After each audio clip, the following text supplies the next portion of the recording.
Sanjay sir, एक लंबा अरसा आपने भी सेना में गुजारा है सर, और आप जिस ओहदे पर रहे हैं अच्छे तरीके से जानते हैं कि लड़ाइयाँ कैसे लड़ी जाती हैं, कैसे जवाबी कार्रवाई की जाती है और क्या-क्या हथियार उसमें अपनाए जाते हैं। मिडल ईस्ट में सर करीब 2 हफ्ते से ज़्यादा का समय हो गया है। लड़ाई कंटिन्यू हो रही है और भयावह होती जा रही है। नए-नए मॉडर्न हथियार अब सामने आते जा रहे हैं।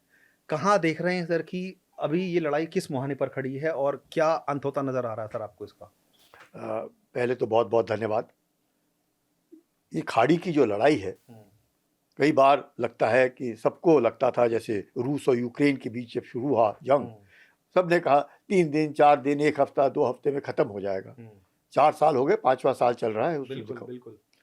ये भी जब जंग शुरू हुआ 27 फरवरी 2026 को, तो सबको यही लगा कि ये ऐसे ही खत्म हो जाएगा। क्या है, ईरान में क्या दम है, कुछ नहीं है। और यूएसए में के पास तो सब कुछ मॉडर्न हथियार हैं, प्रिसिजन स्ट्राइकिंग हथियार है, क्या कमी है। और इजराइल और यूएसए अगर दोनों मिल करके, तो ईरान को तो वैसे ही रगड़ दिया जाएगा, कोई दिक्कत ही नहीं है। लेकिन जिस प्रकार से ईरान ने पलटवार किया, जिस प्रकार से ईरान के पहले ही 24 घंटे में उनके टॉप सुप्रीम लीडर को मार दिया गया, उनके टॉप 20 से ज़्यादा मिलिट्री लीडर्स मार दिए गए, उनके पूरा एयर सुप्रीमेसी हो गया, बहुत ही जल्द नेवल सुप्रीमेसी भी हो गया, बहुत जल्द वहाँ पे उनके जो मिसाइल के साइट थे उनको मारा, न्यूक्लियर साइट्स को मारा।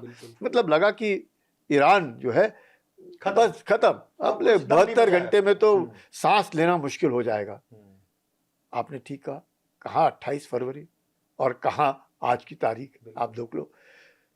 16 दिन लगातार जिस प्रकार से बमबारी हो रही है ईरान के ऊपर, 10,000 टारगेट्स स्ट्राइक किए हैं सिर्फ अमेरिका ने, 7,000 टारगेट स्ट्राइक किए इजराइल ने।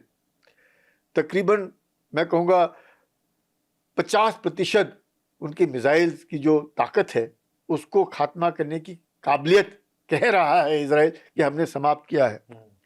ट्रंप बार बार कह रहे हैं कि मेरे को टारगेट बताओ, मेरे पास तो टारगेट ही नहीं है मारने के लिए, ईरान तो बिल्कुल डिस्ट्रॉय कर दिया हमने, चित हो गया है। ऐसे कुछ नहीं दिख रहा है। देखने में तो लग रहा है कि ईरान ने एक पुरानी सभ्यता होने के नाते जिस प्रकार से अपने आप को उभरा, अपने टॉप लीडरशिप के खत्म होने के बाद जिस प्रकार से उसने अपने आप को संवारा, 12 दिन का जो युद्ध हुआ उसके बाद मुझे लगता है ईरान ने ज्यादा सीखा बनिस्बत बिल्कुल किसी और ने। और ईरान ने देखा कि इन दो देशों के साथ उसने लड़ना है, उसको मालूम था कि ये दिन आएगा। और उस दिन के वो तैयारी कर रहे थे, दात देनी पड़ेगी। और शायद यही कारण है कि सर जब पिछली बार की जो 12 दिन की आपने जिक्र किया है, मैं उसमें थोड़ा सा और ऐड ऑन करना चाहूंगा कि उस टाइम इजराइल और शायद ईरान को ये अंदाजा नहीं था कि हमला किस तरीके से होगा, हमें कैसे रिटेलिएट करना है। लेकिन अब जब अमेरिका ने हमले किया तो आधे घंटे के अंदर इन लोगों ने स्ट्राइक कर दी थी सर वापस। जितेंद्र, जो आप कह रहे हैं ना, यही आज भी थी उनकी है अमेरिका को या इजराइल को, जो बार बार कहते हैं कि ईरान हमला करता हम पे, लगता तो है कि अगर ये सो जाते तो इनको ईरान चित करके रख देता है। इनको नहीं मालूम चलता है कि इनको कहां से क्या हो रहा है। क्या ईरान हिम्मत जुटा नहीं पा रहा था हमला करने की पहले, या कुछ कमी लग रही थी आपको कि जो उनकी मोडस ऑपरेंडी रही है सर, हमने देखा है कि तमाम बार हमले उन्होंने झेले हैं और उसका जवाब भी दिया है, लेकिन वो क्यों पहला कदम नहीं उठा पाया हमले करने का? क्यों वेट एंड वॉच की स्थिति में रहा कि अमेरिका हमला करे तो हम जवाब देंगे? नहीं, इसका मेरी सोच ये है, ईरान के ऊपर जिस प्रकार से लगातार सैंक्शंस लगे 1979 के बाद, अमेरिका के जो सैंक्शंस लगते हैं उस सैंक्शंस को लेकर के रूस भी परेशान रहता है। जिस देश के ऊपर भी सैंक्शंस लगते हैं, क्यूबा के ऊपर सैंक्शंस लगे हैं, तो ऐसे लग रहा है कि शायद 2-3 महीने में क्यूबा भी जाएगा, लग रहा है जिस तरीके से कार्रवाई हो रही है। वही नजर आ रही है। बिल्कुल। वेनेजुएला के ऊपर सैंक्शंस लगाए तो मेदुरो को उठाया, वेनेजुएला में तो एक गोली नहीं चली, सब चुप, बिल्कुल शांत। मतलब ऐसे लग रहा है वो अमेरिका के साथ सबके सब चल दिए। ऐसे हालात में तो क्या लगता है हम लोगों को कि ईरान जो है धीरे धीरे अपने आप को उभार रहा था। इसमें आपको एक बहुत अच्छी मतलब जो है, ईरान एक थियोरेटिक स्टेट तो है, पूरा का पूरा मजहब शिया मजहब, आयतुल्लाह सुप्रीम लीडर, बिल्कुल जो उन्होंने कट्टरवादी देश कट्टरवादी कहे या उनका अपनी सोच जैसे भी कहे, एक को कट्टरवादी लगता है तो दूसरे को वो सोच ठीक लगती है, वो जो भी है। लेकिन ईरान ने जो सोच पैदा की, और ईरान को जो लग रहा था ये वेनेजुएला है, वेनेजुएला नहीं है वो। ईरान ने अपने आप को एक ऐसे थियोक्रेटिक स्टेट बनाया जिसमें उसके अंदर एक थोड़ा बहुत लोकतंत्र भी है और एक तरीके से सुप्रीमेसी भी है। सुप्रीमेसी तो सुप्रीम लीडर की है, लेकिन नीचे लेवल पर वो जो काम कर रहे हैं वो अपने देश के लिए लगातार लगे हुए हैं, ये सोच करके कि अमेरिका के साथ तो हमने लड़ना है।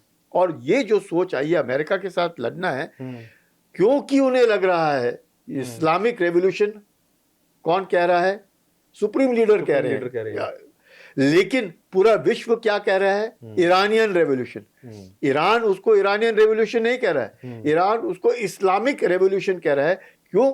वो ये कह रहा है ये एक पश्चिमी देशों के खिलाफ है, ये यूएस की सोच के खिलाफ है। ये सोच है यहूदियों को मारना, यहूदियों को नक्शे से उसका पूरा नामो निशान हटा देना। तो अगर ये सोच के साथ ईरान ने अपने आप को एक खड़ा किया है और एक सुप्रीम लीडर के नीचे मकसद कि सब इस्लामिक देशों को साथ में लाया, ये कहकर कि ये इस्लामिक रेवोल्यूशन है, या आप इसको शिया सुन्नी माँ को तो वो उसमें मत दे, ये हम सब इस्लामिक हैं, इस्लाम वाले हैं, हमारे पे यहूदियों ने प्रहार किया है, हमने इनको मारना है, और ये सोच पश्चिमी है। शाह पहलवी जो थे उन्होंने पश्चिमी सोच ला करके ईरान को इन्होंने एक पुरानी सभ्यता का इसका खत्म कर दिया, और अब हम लोगों ने इसको अपनी सोच से। लेकिन सर आप जो बात कह रहे हैं कि एक इस्लामोफोबिया उन्होंने क्रिएट किया कि इस्लामिक देश एकजुट हैं, लेकिन सर वही इस्लामिक देश अब एक दूसरे के सामने खड़े हैं, और जिस तरीके से ईरान ने उन्हीं को डिस्ट्रॉय करने का फैसला ले लिया है,